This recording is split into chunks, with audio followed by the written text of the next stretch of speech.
Hi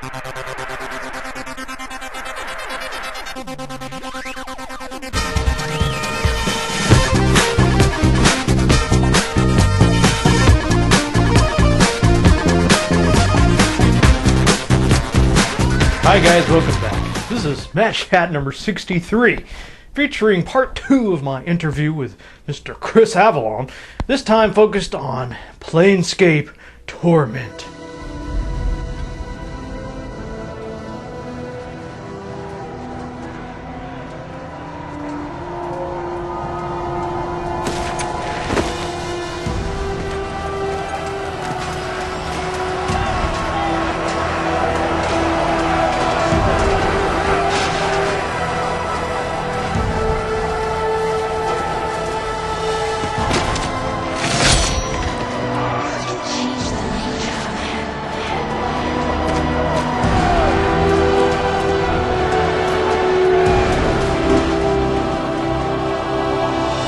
Planescape Torment is quite simply one of the greatest computer role-playing games ever made. Highly original, really just a unique entry. If you haven't ever heard of it, watch my Match Hat that covered it. But more importantly, track down this game and play it. I guarantee you will not be disappointed. Utterly fantastic game. And here to talk about it, its development, its critical reception, the ideas behind it, is Mr. Avellone himself. So without further ado, here's Chris. When I first came to interview at Interplay, Marco Green, the division director at the time, he said, so if you're doing a game set in the Planescape universe, how would you start it? And I'm like, I would start from the death screen, and then just tell the story about what happens after that.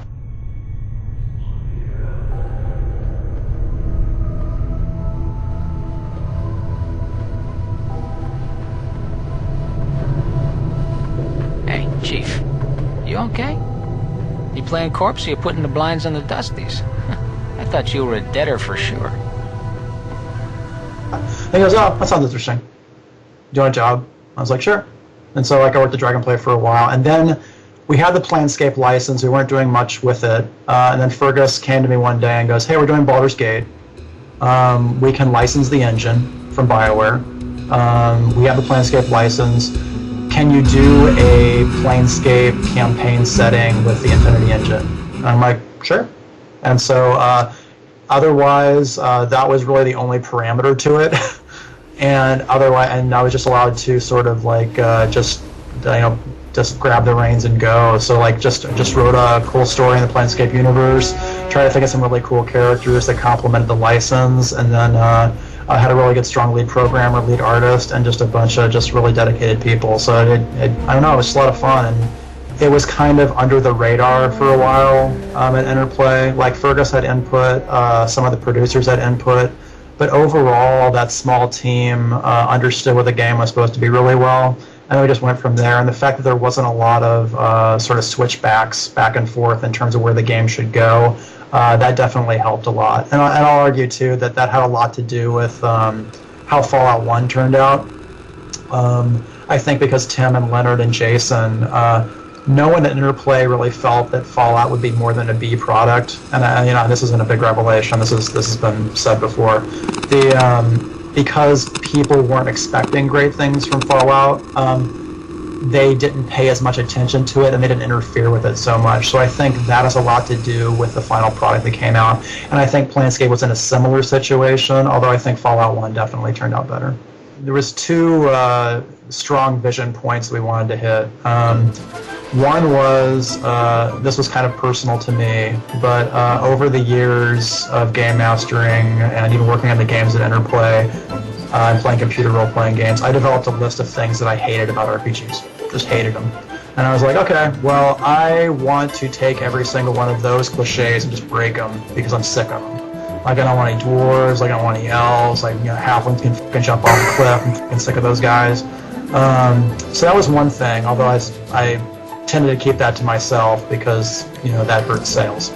Anyway, the other thing I tried to do was that we wanted to introduce a lot of reversals in Planescape, in the sense of, like, for example, you'd start out in the death screen rather than ending on it. you don't really find out, quote-unquote, your name until the end of the game instead of choosing it first. Like, rats are some of the most dangerous things in Planescape. Like, all sorts of things we wanted to sort of take our RPG cliche and not only break them, but sort of turn them 180 degrees and try and present them in a new light. Like the undead in Planescape, we intentionally made those guys some of the most sympathetic guys in the game. And that was part of our design philosophy, just because we were so sick of how they were portrayed in other games. Like, Fall from Grace is a succubus. Like, she doesn't have sex. Like, I was like, this was during the time when Diablo, like, you could go through, a ton of dungeons, slaughter succubi left and right, and they're the total sex pots. And I thought it'd just be cool, like, why don't we take Fall from Grace, a succubus, and completely reverse that concept, make her celibate, make her chaste, well-spoken, she's polite, she's one of the nicest people in the entire game. And we just thought things like that would be interesting. And in my opinion, I think it turned out pretty well. We could take a mechanic like death, which in RPGs it was pretty straightforward exactly what death did to you. Like, death made you reload the game, it wasted your time. In Planescape, we thought, hey, if we have this opportunity, the campaign setting actually lends itself to experimenting with what death really is. Okay, so with that, why don't we use death as a puzzle tool and sort of another power the player has? Like, when you die in Planescape, you get teleported to other locations when your dead body gets picked up, for example, by the Dustmen, or you can even use it to circumvent traps that would otherwise be lethal, and you actually use it as one of the tools in your arsenal to figure out what's going on in the game. We felt that was pretty important. The other thing was, and this sort of harkens back to the things that I hated about RPGs, is one thing I always noticed in the pen and paper groups we did was our players would choose their alignment before they ever actually got exposed to the game world and had their actions tested, which I always thought was really weird, because you really can't say what kind of character you are until you're actually thrown into those situations. So we took Planescape and we're like, okay, this guy is going to be a blank slate. He wakes up with no memory at all. His personality is there to be shaped the way the player wants based on the actions they're taking in the game and the things that they're exposed to. So it was really important for us to not let the player go, oh, I'm lawful good, I'm chaotic good. We were like, we're going to let the game tell you what your alignment is shifting towards based on how you feel about approaching these situations. And I thought that was a much better way of doing it rather than sort of determining your personality before you even got exposed to the world. We were lucky to have two of the Planescape pen and paper designers come on board at Interplay. One was Zeb Cook, and the other one was Colin McComb. And Colin McComb actually worked with us on Planescape. A lot of the philosophical approaches for each of the factions, that came directly from the Planescape universe. So like Interplay, me, the team, we can't take credit for any of those things, or the slang that they used in the game. Those were things that were already part of the Planescape setting and already made it like really interesting. So there were faction philosophies and how they viewed the world, and we tried to make sure that we were true to those things.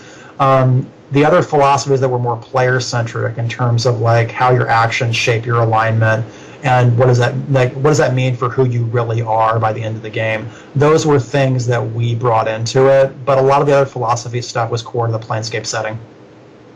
Everyone had to wear a lot of hats, and we worked really, really hard. And I'll tell you, like up until the day of release, we didn't know how that game was going to go, and QA didn't know how that game was going to go. And I was like, this could be the worst thing that we throw out of the shelves. And it wasn't. And I'm thankful for that. I think the reason that archetype kept perpetuating itself is actually Ravel's fault. Because of when we were designing the character, because of how she exists, like her whole premise is that she's basically like this tree that sort of has its branches throughout the planes, and she sort of touches all these different souls in existence. When we did more Icewind Dale games and like Heart of Winter, there would be women that would show up in that who were usually either blind or couldn't see very well. Those characters would be manifestations of Ravel's branches of the Great Tree. And so whenever I had an opportunity to sort of write one of those characters like I did for Icewind Dale, I would actually include hooks to ravel in there, sort of communicate to the players that, hey, she exists on multiple levels of existence, and she's touching each of the souls of these characters here. These are each sort of like different representations of her personality. And I just thought that was a cool thing to do. As game developers, we have a responsibility to make sure that the game world is reacting to those choices in how you develop and how you build your character. And we really try to make sure that we hit that in Alpha Protocol. And we actually reduced resources from other areas, we reduced the cast of characters in order to actually add more reactivity to the environment. And I think that was really important.